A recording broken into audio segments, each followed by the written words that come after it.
दिल्ली में नीतीश की लिंचिंग सरेआम।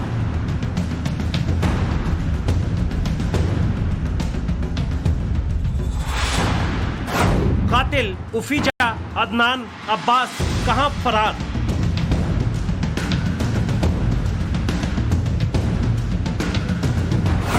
देश की राजधानी में घमासान, हत्या में भी हिंदू मुसलमान।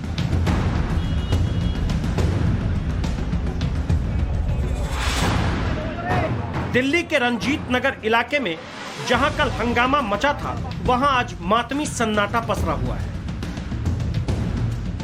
बेटे की हत्या के गम में रो रो कर मां की आंखें भी सूख चुकी हैं। नीतीश की मां हत्यारों का क्या अंजाम चाहती हैं, आपको सुनाएंगे। अभी आप सीसीटीवी में कैद 12 अक्टूबर की रात हुई वारदात का लाइव मंजर देखिए। गली से बाइक पर सवार 3 लड़के गुजर रहे, जिनके नाम हैं उफीजा, अदनान और अब्बास।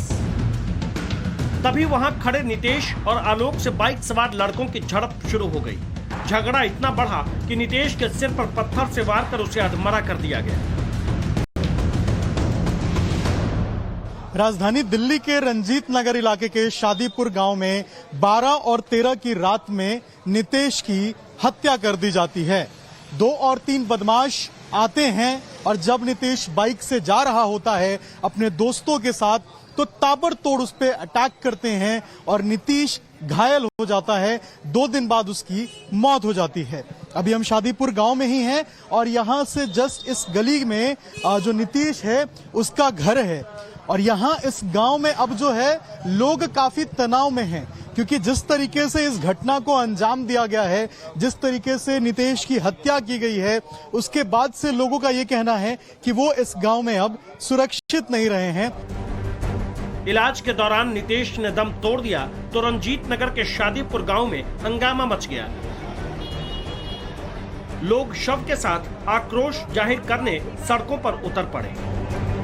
इस वक्त हम शादीपुर इलाके में मौजूद हैं, जहां पर नीतीश की हत्या के विरोध में लोगों ने सड़क जाम की है और यहां पर किसी तरीके की कोई अप्रिय घटना ना घट जाए, इसके लिए यहां पर आरपीएफ को तैनात किया गया है। और आप देख सकते हैं कि यहां पर बड़ी संख्या में पुलिस बल के साथ आरपीएफ नजर आ रहे हैं। ये मेन चौक है शादीपुर इलाके का, जिसको अब यहां पर सड़क पूरी तरीके से जाम की गई है। तमाम लोग यहां बैठे हैं, अपना विरोध प्रदर्शन जाहिर कर रहे हैं।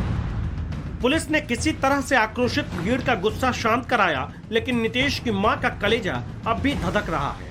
भाई के सीने में अंगारे जल रहे हैं। मेरी मांग फांसी की है और मुझे कुछ नहीं चाहिए, सिर्फ उनको फांसी पे देखना है। मेरे को फांसी की मांग कर रहे हैं हम, तो हमें नहीं चाहिए उम्र कैद, नौकरी वोकरी, हमें कुछ नहीं चाहिए, हमें फांसी चाहिए। अगर आप ना दे सको पुलिस प्रशासन, तो उन्हें हमें हमारे हवाले कर दो, फिर हम देख लेंगे अपने आप। दिल्ली पुलिस का इस जघन्य वारदात पर क्या कहना है, आपको वो भी बताएंगे। अभी आप मृतक नीतीश की मां का आक्रोश सुनिए, जिन्हें पुलिस पर जरा सा भी एतबार नहीं है। टारगेट करके मारा बेटा, बिल्कुल मेरा बेटा पूरे सिर में, मेरे बेटे का रोड मार कर मेरे बेटे का सिर पूरा डैमेज कर दिया। और कहीं मेरे बच्चे को चोट नहीं थी, एक भी निशान नहीं था चोट का पूरी बॉडी में। बस ये खाली दांत सारे तोड़ रखे थे और पूरी आंख, कान, पूरा सिर, ये ऊपर का हिस्सा डैमेज था पूरा। सारी पुलिस की लापरवाही है, ऐसा नहीं है, बिल्कुल भी नहीं है। कल उन्हें बोल भी दिया है, इसलिए मैं अपने बेटे को वहां से नहीं उठा रही थी। मका लिखत में दे दो मेरे को, नहीं तो उसको बड़े डीसीपी को अभी बुला दो। अगर बाहर है, वो नहीं है अभी। मोहल्ले में तनाव बहुत है, माहौल गुस्से और गम का है। ऐसे में यहाँ पुलिस भी तैनात है। आप देखिए यहाँ पे घर के बाहर भी जो सुरक्षा है उसके इंतजाम किए गए हैं। जो पुलिसकर्मी हैं, महिला पुलिसकर्मी, पुरुषकर्मी, सबको लगाया गया है ताकि किसी भी तरह की जो है कानून व्यवस्था की स्थिति ना बिगड़े। लोगों का ये कहना है कि लोग इस घटना से काफी उत्तेजित हैं, आक्रोशित हैं।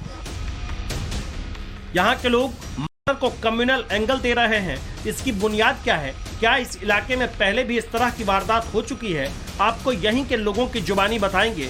फिलहाल आपको मौकाए वारदात की तस्वीर दिखाते हैं, जहां 12 अक्टूबर की रात नीतीश पर जानलेवा हमला हुआ। 12 और 13 के दरमियानी रात को नीतीश का झगड़ा इसी इलाके में हुआ था, जब नीतीश अपने 2 साथी वॉलंटियर आलोक के साथ यहां से गुजर रहा था। उसी दौरान बाइक पे 3 लड़के आए, जिनका नाम अरबाज, अरमान और उफीजा बताया जा रहा है। और जो नीला आप जो शटर देख रहे हैं, जहाँ पे कंस्ट्रक्शन हो रही है, वहां से झगड़ा शुरू हुआ था। झगड़ा शुरू होते होते आगे की तरफ गया है, करीब 50 मीटर के दायरे में पूरा झगड़ा हुआ है। ये पूरे झगड़ा जो है वो यहाँ पास लगे सीसीटीवी कैमरे के अंदर रिकॉर्ड हुआ है और इसी कैमरे की फुटेज के आधार पर पुलिस ने आरोपियों की पहचान की है। उन आरोपियों की पहचान के बाद पुलिस अब उनको पकड़ने के लिए लगातार दबिश डाल रही है।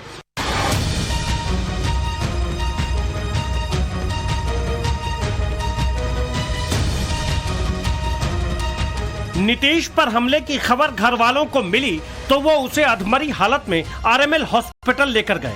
घर वालों के मुताबिक पहले से वहां कुछ लोग मौजूद थे जो अस्पताल में भर्ती नीतीश का वीडियो बनाने लगे। वो वीडियो बनाने वाले कौन थे, इसे लेकर नीतीश के भाई ने बहुत बड़ा दावा किया है। पीछे से मेरा एक फ्रेंड आया, उसने बोला कि आप इस बंदे को जानते हो। मैंने मना करा तो उन्होंने उसका फ़ोन देखा, वो वीडियो बना रहा था। तो जैसे हमने फ़ोन छीना वो अगले ही सेकंड भाग गया, 1 सेकंड भी नहीं रुका वो।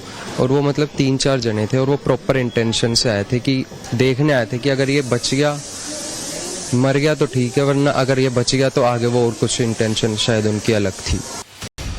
आरोपों के मुताबिक हमलावरों का इरादा नीतीश का मर्डर ही था, जिसकी तस्दीक करने वाले उनके लोग अस्पताल तक गए थे। शादीपुर गांव के लोगों का आरोप है कि इस इलाके में पहले भी नीतीश पर अटैक जैसी वारदात हो चुकी है। तरीका एक जैसा, पीड़ित और आरोपी भी एक जैसे। ये देखो, ये माँ भी खड़ी है। 9 साल पहले इसके बच्चे की भी ऐसे हत्या हुई थी। साथ में जब भी मैं पार्षद थी पहले, इस तरह की मेरे पार्षद के टाइम में भी कम से कम 3-4 घटनाएं। इसके बच्चे की तो हत्या हुई थी और एक और ऐसा कांड हुआ था, वहाँ उसका बच्चा, उस समय वो लड़का नहीं मिला तो वो बच गया, नहीं तो वही हाल किया जाता। हमारे आपस में जब झगड़े होते हैं ना, हम हाथ पैर तोड़ते हैं, वो करते हैं इंटेंशनली। अगर आप बच्चे का भी आप देखेंगे ना, उसका पोस्टमार्टम देखेंगे तो पूरी बॉडी पे कोई नहीं है, सिर्फ सिर फोड़ा गया है, उसका इंटेंशनली मर्डर किया गया है। इस तरह से निर्दयता से मारा जाएगा क्या बच्चों को? आज से 9 साल पहले इसी इलाके में नीतीश की तरह जिस बच्चे का मर्डर हुआ, उसकी मां का क्या कहना है वो भी सुन लीजिए। मेरे बेटे को भी 9 साल ऐसे ही पहले मार दिया था किसी लड़के ने, 2 जन, तो उसको भी कुछ भी नहीं हुआ, बस मार दिया। क्या हुआ था, किसने मारा था आपके बेटे? और यहीं पे कहीं खामपुर की तरफ कोई 2 लड़के रहते थे, ट्यूशन पढ़ के आ रहा था और बस शाम को आया रात को 9 बजे, उसके पैर में साइकिल मार दी। उसने कहा भैया जरा देख के चला लो साइकिल। इतने पे उसको पता नहीं गर्दन में मारा, कहाँ मारा, वो वहीं की वहीं खत्म हो गया। पड़ताल के दौरान टाइम्स नाउ नवभारत के रिपोर्टर को 2 अगस्त 2021 का एक वीडियो मिला, वो भी ठीक उसी इलाके का जहां नीतीश पर जानलेवा अटैक हुआ। नीतीश की तरह ही पिछले साल 2 अगस्त को मोनू नाम के शख्स पर मामूली बात को लेकर बदमाशों ने हमला किया था। पिछले साल की वारदात के पीड़ित मोनू से भी हमने बातचीत की तो उन्होंने खास तौर से एक शख्स का नाम लिया, उस पर खास मंशा से यहाँ के लोगों को टारगेट करने का आरोप लगाया। गाड़ी से लेके आ रहे थे, रास्ते में स्कूटी खड़ी थी, स्कूटी हटाने के लिए बोला तो उन लोगों ने, डॉक्टर सिद्दीकी का बंदा था वो, उन्होंने अंदर से दारू पी रखी थी, दारू पीते ही उन्होंने गाड़ी पकड़नी शुरू कर दी। 20-25 बंदों ने मेरे ऊपर हमला करा, उसके कारण मैं बेहोश हो गया। मेरे को जॉब से सस्पेंड करवाया, जिसमें डीसीपी और एसएचओ का बहुत बड़ा हाथ था और डॉक्टर सिद्दीकी जो कि पीएफआई को भी फंडिंग करता है। और यहाँ पे जिस तरह की घटना हो रही है, अभी जब से केजरीवाल सरकार आई है, जब से ही इन्होंने इस तरह का माहौल बना दिया है यहाँ पे कि कोई भी कुछ बोले हिंदू, उसको 50-100 बंदे जाके मारो और फिर भीड़ को गायब कर दो। ये अब भीड़ 5 दिन हो गया नीतीश के कातिलों को भी, अभी तक पुलिस ने किसी को नहीं पकड़ा। और आज की डेट में जैसे कश्मीर का हाल है ना, वो दिल्ली का हाल होने वाला है और शादीपुर का ये हाल बना चुके हैं। आरोप और दावे अपनी जगह, लेकिन दिल्ली पुलिस ने नीतीश मर्डर केस में किसी भी कम्युनल एंगल से साफ इनकार किया है।